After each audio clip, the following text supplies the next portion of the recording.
My question relates to your time as a journalist and the workings of the media. This is something that baffles us as Muslim, and I'd like you to shed some light on this, working both from the inside as well as looking at it from the outside now. One of the things that I would like to understand is what are the sentiments of journalists and what are the sentiments of the media people when they report on issues that relate to Muslims and Islam.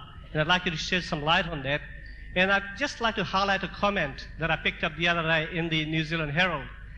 There was a comment that came from some expert who was talking about how to spot a terrorist in a neighborhood or something to that effect.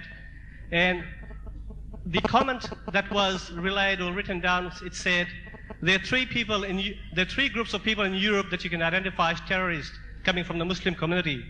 The first one is immigrants, second one is second-generation Muslim, and the third one are converts. I'm not sure what that leaves for the rest of the people, but I mean, you fall in one of the groups. So my question is, now how do these comments get through the editorial process, and what are the sentiments of the media and the people working in the media when they do write things like this? It's very easy to spot a terrorist. There were 8 of them in Scotland the other week at the G8. One of them lives in the White House, another one lives in Downing Street.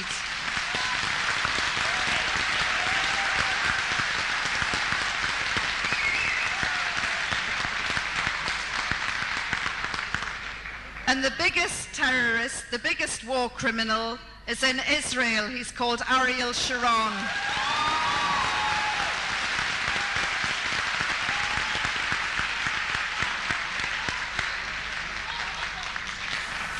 As a journalist, I would love just to scrap the word terrorist. It is meaningless.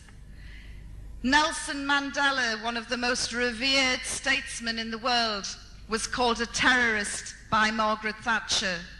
If you ask an Afghan farmer what is a terrorist, he'll tell you it was the guy who flew over his land and in a B-52 bomber and dropped bombs that are still exploding, killing and maiming today. If you ask a Palestinian child what is a terrorist, she'll tell you it's the Palestinian soldier who killed her sister. If you ask a Chechnyan what is a terrorist, he will tell you it is Putin who is using the war on terror to slaughter the Chechnyans. We all have different definitions of terrorists. I would completely, as a journalist, like to ban the word. And as for journalists, these are very troubled times, and finding good journalists is very, very difficult. But there are a few, and what I would say to you all is to go onto the internet and find them and learn to trust your sources and try and seek corroboration. The media has done a great disservice to the Muslim community around the globe. Part of it is due to ignorance, and part of it is due to an Islamophobic attitude by some of the newspaper publishers. And while we're on the subject, I would just like to address the agenda program on Sunday, which featured a Muslim who said that our universities in New Zealand are in the hands of Muslim radicals that have become breeding grounds for Muslim radicals. He was talking absolute, complete nonsense, and this is one of the most disgraceful pieces of journalism I have seen since I've been here. There is no corroboration to his story. He has an axe to grind. He's a very unhappy young man, and what he said was completely untrue. I have been to Auckland University today and more or less said that. We are living in very dangerous times, and we have to be careful to be able to disseminate what is true and what is not. And we have to be very, very wary of the siren calls. And what I would say to Winston Peters is There's a village in New Zealand looking for its idiot. You'd better go home, mister.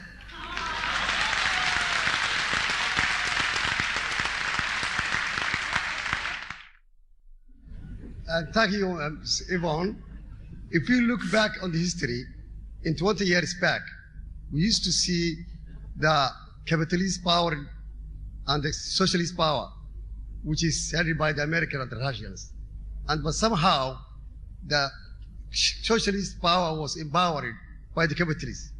Can we say that now what's happening now is that Islam become a replacement of the socialist power? I think that America is the type of country that has to have some sort of enemy. And I was looking into America's history for a paper I was writing a few weeks ago. And America has been at war either internally or internationally every single year since its inception, with the exception of 1892. Now, I don't know what happened in 1892, other than that was the year my favourite soccer team, Newcastle United, was formed. But America is a warry nation, and it has to have an enemy. At first, it was the indigenous population, the real Americans, the Indians. Then it started on the Mexicans. Then it went land grabbing round California. Then it got involved in the Civil War, and it has continued.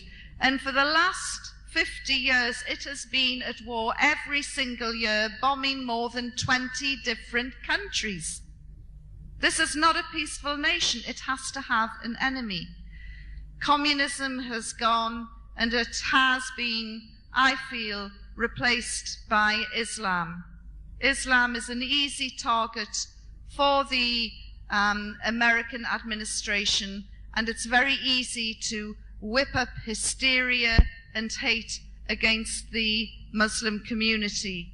And we really have to stick together and be united on this. And I'm not just talking to the Muslims, I'm talking to everybody, because once America has finished with the Muslims, it could turn on anybody next. You know, it could be you.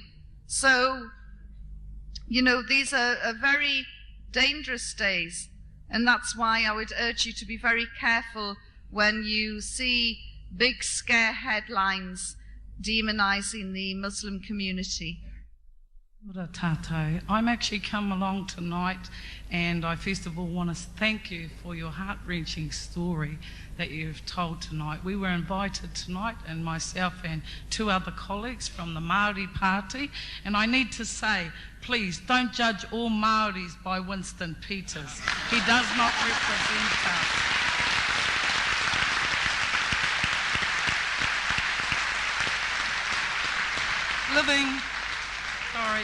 Living in this country, we have lived here for thousands of years. It has taken us 165 years to finally get to the point where we are just a minority in our own country. Our leaders today, in fact, Tariana Turia said that the claims by Mr. Peters is political posturing at its very worst. We are the party that is coming out for all minority groups and saying, come with us, come with the tangata whenua, because we have been here for thousands of years. I challenge you, I ask you, I beg you, come to a marae, come and meet our leaders who disagree also with what these politicians are doing, the things that they are saying. You said at the end of your speech there about how safe it is here.